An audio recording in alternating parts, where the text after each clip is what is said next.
Tu écoutes l'épisode 82 de S'ouvrir à l'amour. Communication dans le couple, est-ce un problème de forme ou un problème de fond? Je suis personnellement convaincue que on peut tout se dire en relation, que c'est principalement une question de comment on communique les choses, comment on arrive à faire passer notre message, comment l'autre reçoit ce message, et que c'est un petit peu comme un fitness, ça demande vraiment en fait de la pratique régulière et continue, ça demande aussi de comprendre un peu les mécanismes de l'autre, de comprendre comment nous on fonctionne, de comprendre un peu nos biais de réaction, pour arriver à en discuter. Donc le but de cet épisode, c'est vraiment de te donner quelques clés pour avancer et arriver à distinguer si c'est un problème de forme, donc dans la manière dont tu communiques, ou plus un problème de fond. C'est particulièrement un épisode qui va être pour toi si tu as l'impression en fait de faire des demandes qui sont justifiées, mais que ton partenaire en fait te reproche et te dit mais tu exagères, ou bien si tu as le sentiment que tu dis ce que tu as besoin mais que t'es pas entendu par ton partenaire, ou bien tu ressens en fait qu'il y a des sujets qui sont assez sensibles, par exemple si tu parles du désir d'enfant, etc., etc. D'ailleurs, si tu veux écouter un petit peu plus de conseils sur quand parler du désir d'enfant, tu peux écouter l'épisode 65 du podcast. Donc, la forme. Souvent, en fait, le problème de forme, il vient du fait que tu attends longtemps, suffisamment avant de parler du problème, avant de parler de ton besoin, avant de parler du sujet. Et donc, du coup, qu'est-ce que ça fait? Ça te fait accumuler de la frustration, ça monte, c'est la cocotte minute qui monte. Et en fait, cette frustration, elle peut te faire agir de manière contre-productive par rapport au message que tu peux véhiculer. La première chose qui peut arriver, c'est que tu exploses de manière démesurée dès que le problème se reproduit. Et on va dire peut-être que ton explosion, elle n'est pas à la hauteur de ce qui vient de se passer. Pour ça, en fait, ça te demande de reprendre un petit peu le pouvoir sur tes émotions, de comprendre que finalement l'autre a pas cette télécommande à te faire réagir émotionnellement. C'est en fonction de toi, comment tu interprètes la situation qui te fait exploser. Tu peux regarder l'épisode de podcast, le numéro 12 sur la responsabilité émotionnelle. J'en parle vraiment beaucoup plus en détail. Ce que la frustration peut te faire faire également, c'est que du coup, en fait, tu agis sèchement, même quand rien de spécial ne se passe. Donc tu fais, entre guillemets, payer à ton partenaire la non-communication d'un problème. Et ça, en fait, c'est pour ce que moi j'appelle une forme de castration, et c'est pas quelque chose qui aide à cultiver l'amour dans le couple, à cultiver la relation. Je te mettrai dans les notes de l'épisode le lien vers les différentes formes de castration. C'est un article que j'ai écrit. Ce que ça peut aussi faire, c'est que quand l'autre exprime un besoin envers toi, eh bien, tu essaies de prendre une revanche en faisant la même chose, en lui reprochant ou en n'écoutant pas son besoin. Et donc, du coup, ça fait empiler les discussions ou les sujets. Moi, j'aime bien dire l'exemple, les sujets qu'on met sous le tapis, et ça crée pas en fait une ouverture et un dialogue dans le couple. Et au final, la dernière chose que ça peut entraîner également, ça fait escalader le conflit. Peut-être que cette frustration va te donner envie d'en parler à ton entourage, va te donner envie de mettre d'autres personnes à partie. Et donc du coup, de un petit problème, eh bien, tu arrives à un grand problème qui implique encore plus de monde et qui met d'une manière générale encore plus de pression dans le couple. Et donc, cette manière de fonctionner, elle est, je pense que tu en es conscient, c'est ça, non seulement l'effet d'envenimer la relation, mais en plus c'est contre-productif parce que Le problème de fond qui peut être totalement justifié, eh bien, il passe aux oubliettes parce que l'autre se sent totalement agressé et en fait, c'est comme si tu perdais la légitimité sur ton problème de fond. Et là, ce qui est important, c'est de d'abord gérer l'aspect émotionnel en travaillant sur ton indépendance émotionnelle. Ça, j'en parle vraiment beaucoup plus dans l'épisode 12, mais c'est vraiment pour arriver à rentrer en fait une discussion de manière neutre. Parce que si tu es déjà chargé émotionnellement, l'autre va le ressentir. Vous vous co-régulez d'ailleurs en termes de système nerveux autonome, donc la pression que toi tu ressens, il va la ressentir, donc ça peut aussi indirectement faire monter la tension. Donc, ce qui est vraiment la première étape, c'est d'arriver, toi, à retrouver, en fait, ton calme émotionnellement, soit en travaillant sur tes pensées, soit en faisant différents exercices. D'ailleurs, dans les notes de l'épisode, je vais te mettre un exercice de Kundalini Yoga qui s'appelle les points de la colère, qui aide vraiment à relâcher en fait cette colère qu'on a dedans, cette colère accumulée qui nuit finalement à la discussion. C'est pas que l'émotion de colère elle est mauvaise, mais l'émotion de colère quand elle est en réaction vis-à-vis de notre partenaire, elle est là contre-productive. Donc, accueillir sa colère, faire par exemple cet exercice de respiration, ça te permet vraiment de l'accueillir, ça te permet même de la vivre. En fait, dans l'exercice de Kundalini Yoga, on t'invite en fait vraiment à imaginer ce qui te met en colère, donc vraiment à la vivre et à la vivre jusqu'au bout, mais simplement à pas répercuter cette réaction de colère sur ton conjoint. Et toute cette étape en fait d'indépendance émotionnelle, pour moi, elle est primordiale pour arriver à aller un petit peu plus loin dans la communication, dans la manière de communiquer.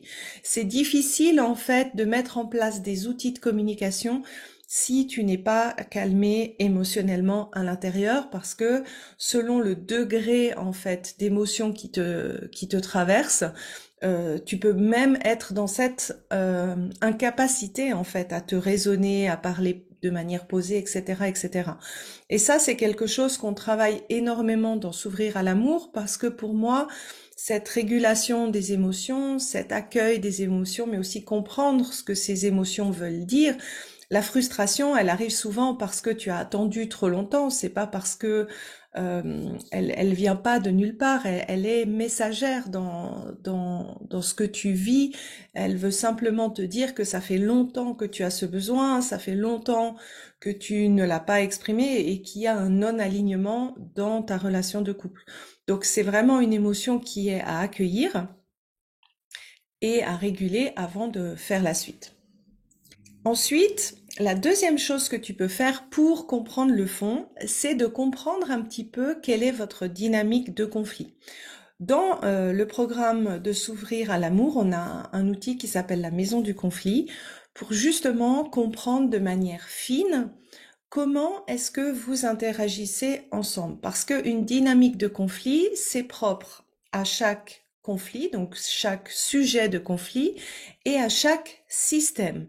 Donc tu peux avoir une certaine manière de communiquer avec une personne dans un conflit et avoir une totale autre dynamique avec d'autres personnes. Et ça peut être aussi intéressant pour arriver à comprendre finalement qu'est-ce qui te fait tiquer, qu'est-ce qui te fait rendre en fait plus difficile l'interaction avec l'autre dans ta manière de communiquer.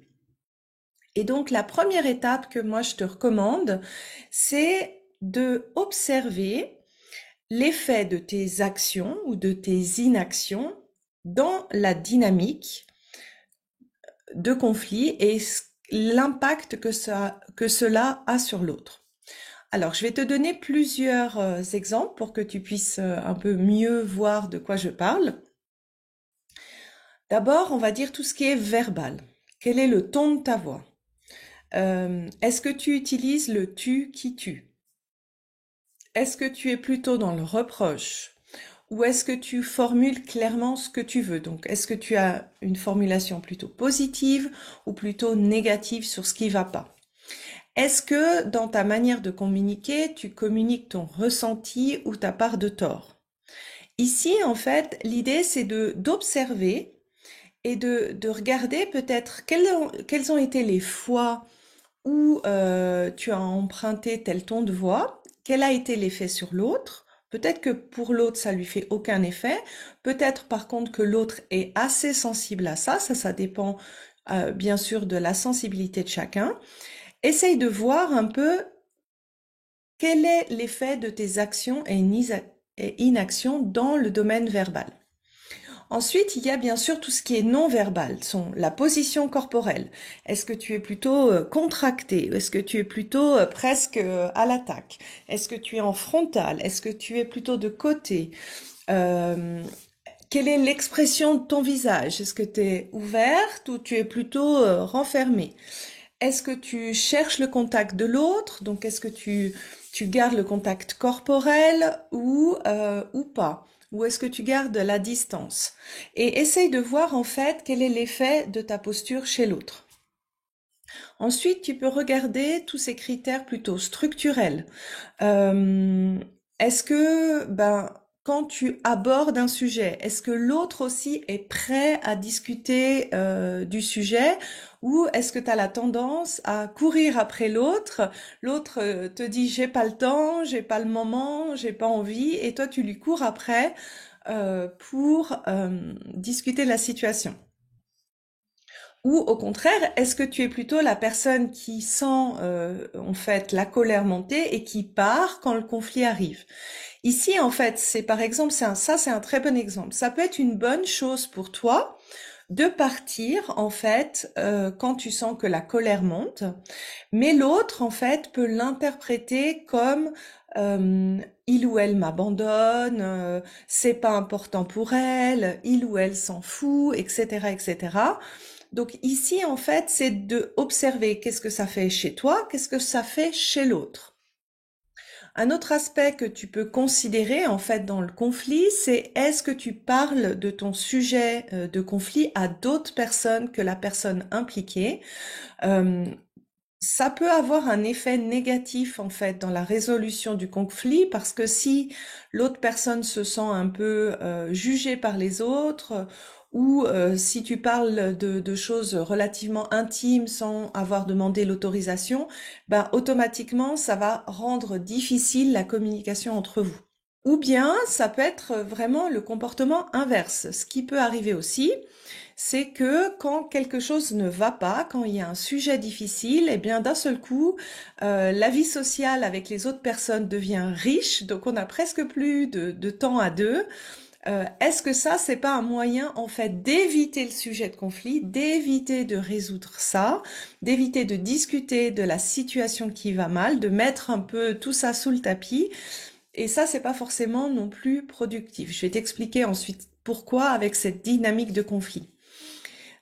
Pour qu'un conflit, en fait, soit résolu, il faut que cette dynamique, elle reste tiède. C'est-à-dire que chaque partie du système, chaque partenaire sent que c'est à régler. Ça les embête, mais c'est aussi OK de donner du temps. Si on évite de parler du sujet, si vous avez plutôt tendance à éviter de discuter, vous êtes plutôt dans une dynamique froide, dans le sens de je vois pas le problème, je veux pas le voir le problème, ou bien c'est l'autre qui doit résoudre le problème. Et quand cette dynamique, en fait, elle est froide pour les deux, qu'est-ce qui va se passer? Le conflit va rester là. Il va pas être résolu. Et ça veut pas dire qu'il va partir comme ça tout seul. Souvent, il grandit, grandit, grandit, et puis arrive à un moment où le sujet est devenu tellement important que ça paraît une montagne de commencer à le résoudre. Et l'inverse n'est pas non plus bon. Quand on est dans une dynamique chaud bouillant, c'est-à-dire que le conflit est insupportable, j'ai besoin d'avoir ma réponse maintenant, je peux plus tenir, eh bien, ce n'est pas non plus la dynamique la plus favorable pour résoudre un conflit, parce que en fait, ce besoin de vitesse de résolution empêche finalement des fois de trouver d'autres options qui seraient peut-être plus gagnant-gagnant pour les deux. Alors ici, l'idée, il n'y a pas un bon comportement, il n'y a pas un mauvais comportement, il y a des comportements qui servent ou qui desservent dans la résolution de ce conflit avec cette personne. Donc moi, je t'invite vraiment à observer en fait tes actions et ce que tu fais pas et l'effet sur l'autre. Tu peux aussi observer ce que l'autre fait et si ça t'aide ou pas pour lui donner un peu les clés de qu'est-ce qui toi t'aiderait pour pas que le conflit, on va dire, escalade ou s'envenime. Et tu verras en fait que ces observations vont vraiment t'aider à travailler sur la forme pour finalement avoir un terrain qui est relativement neutre, qui est suffisamment ouvert pour adresser le fond. Parce que finalement, un conflit, c'est simplement que deux personnes ou plus de personnes, selon le système ou le sujet abordé, ont des avis différents. C'est simplement ça. C'est totalement neutre et c'est totalement une question de choix. Donc plus on est calme et ouvert à la discussion, plus c'est facile finalement de trouver ces solutions gagnant-gagnantes. Et surtout, ce qui est important, c'est de penser à adresser le fond. Parce que finalement, c'est le problème de fond qui génère cette frustration.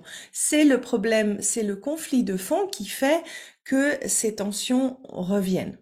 Donc, ça demande d'avoir une conversation difficile. Et ce que moi, je recommande toujours, c'est de se préparer, de prendre le temps de lister en fait les faits, le plus précis possible parce que ça aide aussi l'autre à comprendre pourquoi on pense ça, pourquoi on voit ça comme un problème. Si tu exprimes seulement ton opinion sans argumenter avec des faits ou sans donner tes arguments, eh bien, c'est difficile pour l'autre de comprendre en fait les raisons qui fait que ce point de vue-là ou ce sujet-là est important pour toi. Ce que tu peux aussi faire, c'est une fois que tu as listé tes faits, une fois que tu as listé tes arguments, essaye d'imaginer ce que l'autre pourrait répondre, donc les contre-arguments, et comment toi, tu as envie d'y répondre. Ensuite, regarde dans tout ce que tu as noté, ce qui est non négociable pour toi, donc ce qui est vraiment important pour toi et auprès duquel tu ne voudrais pas renoncer, et ce qui est ouvert à la discussion. Et ce que je te recommande, c'est de faire cette discussion face à un miroir pour trouver les bons mots, pour voir un petit peu les émotions qui remontent face à la discussion. Le cerveau ne va pas faire la différence si tu répètes si tu fais cette discussion en face de ton miroir ou en face de la personne. Donc, c'est vraiment un bon entraînement pour arriver avec les bons mots, arriver peut-être avec des émotions un petit peu plus neutres face à ce que tu vas discuter et tu verras que ensuite c'est beaucoup plus facile de le faire en face de la personne.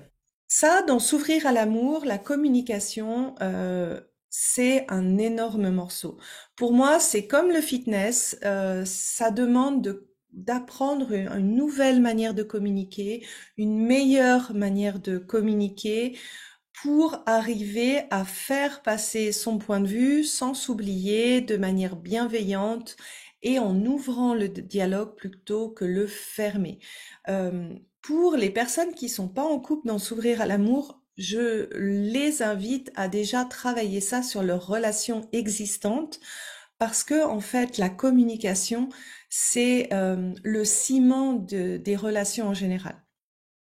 Si tu vois que malgré en fait les conseils que je t'ai donnés par rapport à la forme et par rapport au fond, tu sais que c'est reste un sujet difficile pour toi, ça serait intéressant d'aller chercher un petit peu dans ton passé quels ont été les modèles de communication que tu as vus de tes parents, comment tu as vu tes parents gérer les conflits, etc., etc. Parce que ça peut vraiment, en fait, selon les expériences passées que tu as eues, tu peux être totalement bloqué dans la communication. J'en parle en connaissance de cause. Moi, quand j'étais petite, en fait, je n'arrivais pas à parler à mon père. Je pleurais, en fait, au lieu de sortir des mots. Et donc, ça demande d'abord de réguler, en fait, tes expériences face à la communication, de voir comment ça s'est ancré dans ton système nerveux autonome, quels sont les schémas de réaction que tu as sauvés euh, par rapport à ça et de les déprogrammer. Donc si je te redonne moi mon exemple, ben moi j'étais totalement bloquée. Je peux te dire qu'il y avait des pleurs, mais les mots ne sortaient pas. Eh bien, j'ai dû passer en fait de cette sidération, de ce figement. Au départ, j'ai commencé à communiquer. Alors, ça sortait un petit peu brut de pomme pour être plutôt mais au moins ça sortait, c'était déjà un progrès. Et puis au fur et à mesure de la pratique, quand j'ai travaillé, après avoir travaillé ça sur la partie de mon passé, eh bien petit à petit en fait, j'ai appris à communiquer de manière suffisamment tôt en fait mes besoins et la communication c'est plutôt régulé. Et c'est vrai que maintenant en fait, au jour d'aujourd'hui, je peux dire que je n'ai pas du tout euh, peur ou de difficulté à parler de sujets relativement difficiles avec mon entourage et de manière diplomatique. Et surtout, en fait, ce qui a beaucoup pour moi changé, c'est vraiment avec cette confiance et cette foi que grâce à la discussion, grâce à cette discussion difficile, tout peut être résolu. Chose que je n'avais pas du tout c'est un point de vue que j'avais pas du tout avant de faire ce travail sur moi en termes de communication. Donc voilà, j'espère que cet épisode t'a plu. Je me réjouis d'échanger avec toi sur Instagram. Et dans l'épisode prochain, on va parler si tu aimes trop ou donnes trop en amour.